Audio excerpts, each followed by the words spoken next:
ಒಂದು 2-3 ಸ್ಪೂನ್ ಅಷ್ಟು ತುಪ್ಪ ಹಾಕಿದ್ದೇನೆ. ಫಸ್ಟಿಗೆ ನಾನು ಈ ತುಪ್ಪ ಜೋರು ಬಿಸಿ ಆದಮೇಲೆ ಗಮ್ ಹಾಕ್ತೀನಿ, ಅಂದರೆ ಅಂಟು ಹಾಕಿ ಫ್ರೈ ಮಾಡ್ತೀನಿ. ಇದು ಚೆನ್ನಾಗಿ ಅರಳಬೇಕು ಅಂಟು, ಅಷ್ಟೋ ತನಕ ಇದನ್ನು ಹುರಿತೀನಿ. ತುಪ್ಪ ಕಾದಿದೆ, ಈಗ ಅಂಟು ಎಲ್ಲ ಅರಳ್ತಾ ಇದ್ದಾವೆ ಒಂದೊಂದೇ.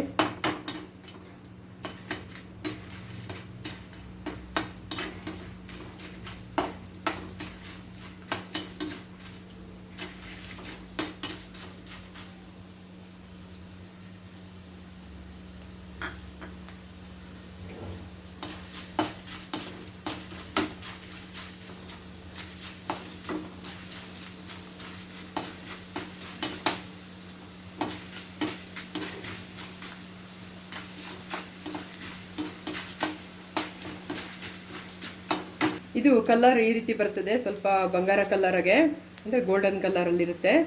ಇದು ದೊಡ್ಡ ದೊಡ್ಡ ಪೀಸ್ ಇರೋದ್ರಿಂದ ಇದು ಸ್ವಲ್ಪ ಪುಡಿ ಮಾಡಿ ನಾನು ಮಿಕ್ಸ್ ಮಾಡ್ತೀನಿ. ಬಾದಾಮಿ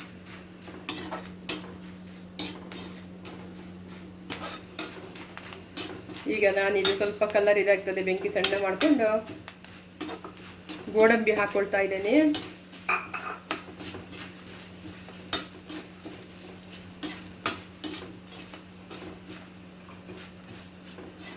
ಗೋಡಂಬಿ ಸ್ವಲ್ಪ ಗೋಲ್ಡನ್ ಕಲರ್ ಆಗ್ತಾ ಒಣ ದ್ರಾಕ್ಷಿ ಹಾಕೋತಾ ಇದ್ದೇನೆ.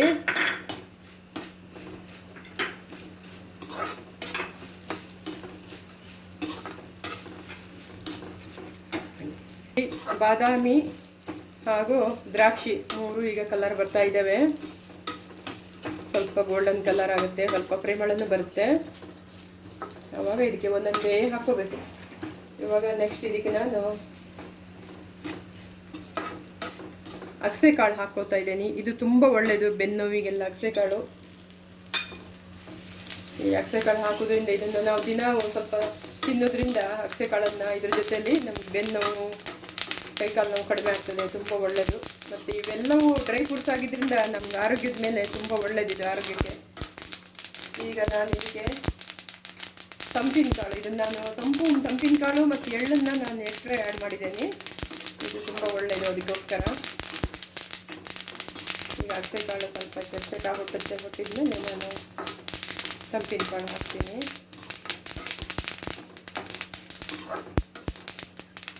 ತಂಪಿನ ಕಾಳು ಹಾಕಿದೆ. ನೆಕ್ಸ್ಟ್ ಈಗ ನಾನು ಗಸಗಸೆ ಹಾಕ್ತೀನಿ.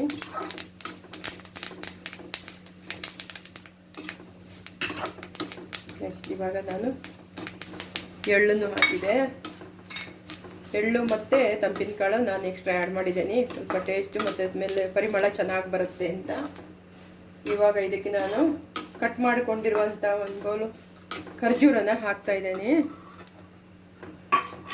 ನೀವು ಸ್ವೀಟ್ ಖರ್ಜೂರ ಜಾಸ್ತಿ ಸ್ವೀಟ್ ಇತ್ತು ಖರ್ಜೂರ ಅಂತಂದರೆ ಬೆಲ್ಲ ಸ್ವಲ್ಪ ಕಡಿಮೆ ಹಾಕ್ಬೋದು, ಯಾಕೆಂದರೆ ಎರಡು ಸೇರಿ ತುಂಬ ಸ್ವೀಟ್ ಆಗುತ್ತೆ, ಇನ್ನು ಕಷ್ಟ ಆಗ್ತದೆ ಆಮೇಲೆ. ಹಾಗಾಗಿ ನಾರ್ಮಲ್ ಸ್ವೀಟ್ ಇದ್ದರೆ ಚೆನ್ನಾಗಿರುತ್ತದು ಕರದಂಟು.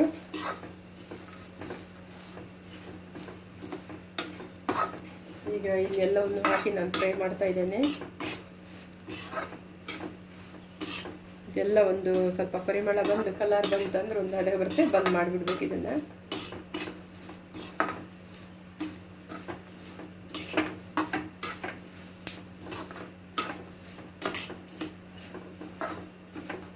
ಇವಾಗ ನಾನು ಒಣ ಕೊಬ್ಬರಿ ತುರಿದಿಟ್ಟಿದ್ನಲ್ಲ ಒಂದು ಬೌಲು ಒಣ ಕೊಬ್ಬರಿನ ಹಾಕ್ತಾ ಇದ್ದೇನೆ. ಇದಕ್ಕೆ ಎಣ್ಣೆ ತುಪ್ಪ ಏನು ಹಾಕಕ್ಕೆ ಹೋಗಬೇಡಿ, ಯಾಕೆಂದರೆ ಇದರಲ್ಲಿ ಕೊಬ್ಬರಿ ಎಣ್ಣೆ ಅಂಶ ಸಾಕಷ್ಟು ಇರುತ್ತೆ.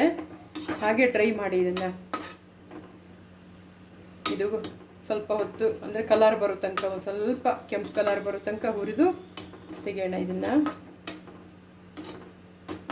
ಕೊಬ್ಬರಿ ಹುರಿಯೋದ್ರಿಂದ ನಾವು ಈ ಸ್ವೀಟನ್ನು ಕರದಂಟನ್ನು ಸ್ವಲ್ಪ ದಿನ ಇಟ್ಟು ಸಹಿತ ಇದು ಏನು ಹಾಳಾಗಲ್ಲ, ಮತ್ತು ರುಚಿನೂ ಇರುತ್ತೆ, ತುಂಬ ಟೇಸ್ಟಿನೂ ಆಗಿರುತ್ತೆ. ಎಲ್ಲ ಪದಾರ್ಥ ಹುರಿಯೋದ್ರಿಂದ ಕೊಬ್ಬರಿ ಸಹಿತ ಹುರಿದು ಹಾಕ್ಬೇಕು ನಾನು ಇದಕ್ಕೆ.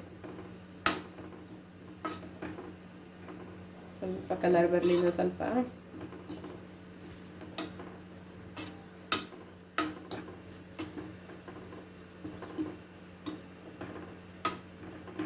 ಹೇಳ್ತೀನಿ. ಎಲ್ಲ ಡ್ರೈ ಫ್ರೂಟ್ಸನ್ನು ಮಿಕ್ಸ್ ಮಾಡಿ ಫ್ರೈ ಮಾಡಿದೆ, ಹುರಿದಿದ್ದೇನೆ ತುಪ್ಪ ಹಾಕಿ. ಕೊಬ್ಬರಿನ ಮಾತ್ರ ಎಣ್ಣೆ ಅಂಶ ಇರೋದ್ರಿಂದ ನಾನು ಅದನ್ನು ಹಾಗೆ ಹುರಿದಿದ್ದೇನೆ. ಸ್ವಲ್ಪ ಬಂಗಾರದ ಕಲರ್ ಬರೋ ಹಾಗೆ ಹುರಿದಿದ್ದೇನೆ ಇದನ್ನು ನಾನು. ಈಗ ಬೆಲ್ಲದ ಪಾಕ ಮಾಡ್ಕೊಳ್ಳೋಣ. ಇವಾಗ ತಡಿ, ಅದು ಇದು ಇದ್ದಾರೆ ಹುರಿದಿದ್ದು ಅಂಟು ಹಾಗೂ ಕೊಬ್ಬರಿ, ಒಣ ಕೊಬ್ಬರಿ ಎಲ್ಲನೂ ಡ್ರೈ ಫುಡ್, ಹುರಿದಿಟ್ಟಿದ್ದು ಡ್ರೈ ಫುಡ್ಡೆಲ್ಲ ಹಾಕಿ ಮಿಕ್ಸ್ ಮಾಡ್ಕೊಳ್ತಾ ಇದ್ದೇನೆ. ನೀರು ಅಂತ ತೆಗೆದಿಟ್ಟಂಥ ಬೆಲ್ಲನ ಹಾಕ್ತಾ ಇದ್ದೇನೆ ಇವಾಗ. ಅದು ಬೆಲ್ಲಕ್ಕೆ ಒಂದು 1/4 ಕಪ್ನಷ್ಟು ನೀರು ಹಾಕೊಂಡು ನಾನು ಪಾಕ ಮಾಡ್ಕೊಳ್ತೀನಿ.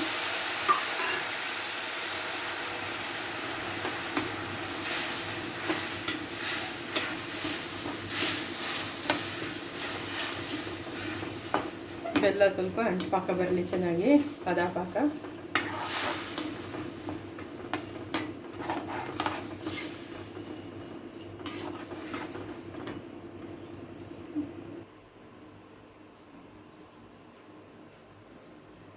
ಬೆಲ್ಲದ ಪಾಕ ಆಗ್ತಾ ಇದೆ ಇವಾಗ.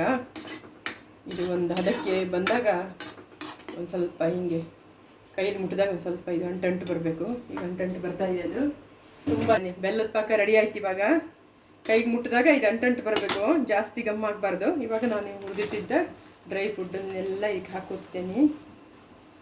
ಗ್ಯಾಸ್ ಬಂದ್ ಮಾಡ್ಕೋತಿದ್ದೇನೆ. ನಿಮ್ಮನ್ನು ಇನ್ನೂ ಹೆಚ್ಚಿಗೆ ಡ್ರೈ ಫ್ರೂಟ್ಸ್ ಇದ್ದರೆ ನೀವು ಸೇರಿಸ್ಬೋದು. ನಾನು ನಮ್ಮನೇಲಿ ಏನಿತ್ತು ಅದನ್ನೆಲ್ಲ ನಾನು ಹಾಕಿ ಮಾಡಿರುವೆನು. ಇವಾಗ ಈಗ ಅದ್ರ ಜೊತೆಗೆ ಏಲಕ್ಕಿ ಪುಡಿನೂ ಹಾಕ್ತಾ ಇದ್ದೇನೆ.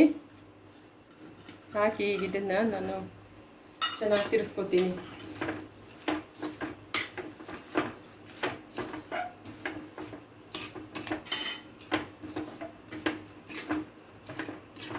ಇವಾಗ ರೆಡಿ ಆಯಿತು. ಎಲ್ಲ ಮಿಕ್ಸ್ ಮಾಡಿದ್ದೀನಿ ಡ್ರೈ ಫುಡ್ ಎಲ್ಲ ಹಾಕಿ ಬೆಲ್ಲದ ಪಾಕಕ್ಕೆ. ಇದನ್ನು ಇವಾಗ ಒಂದು ತಟ್ಟೆಗೆ ತುಪ್ಪ ಹಚ್ಕೊಂಡಿದ್ದೀನಿ ಅಂತ ಇದನ್ನು ನಾನು ಇಲ್ಲಿ ತಟ್ಟೆಗೆ ಹಾಕ್ತಾ ಇದ್ದೇನೆ.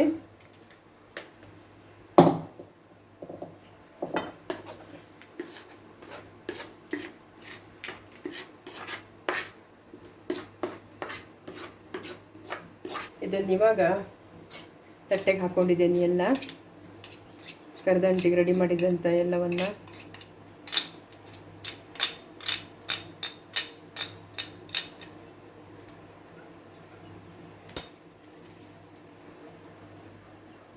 ಕೈಯಲ್ಲಿ ಮುಟ್ಟಕ್ಕೆ ಹೋಗಬೇಡಿ ಇದು, ಯಾಕೆಂದರೆ ತುಂಬ ಬಿಸಿ ಇರುತ್ತೆ ಪಾಕ. ಈ ಚಮಚದಲ್ಲಿ ಅಥವಾ ಸೌಟ್ನಲ್ಲೇ ಮೆಲ್ಲ ಇದನ್ನು ಇದು ಮಾಡಿ ಅಂತೆಲ್ಲ ಮಾಡಿ ಸ್ವಲ್ಪ ಆರಕ್ಕೆ ಬಿಟ್ಟು ನಂತರ ಅದನ್ನು ಕಟ್ ಮಾಡಿ. ಅಷ್ಟೊತ್ತಿಗೆ ಅದು ಕರೆಕ್ಟ್ ಆಗುತ್ತೆ ಪೀಸ್ ಆಗೋಕ್ಕೆ ಡ್ರೈ ಆಗಿ.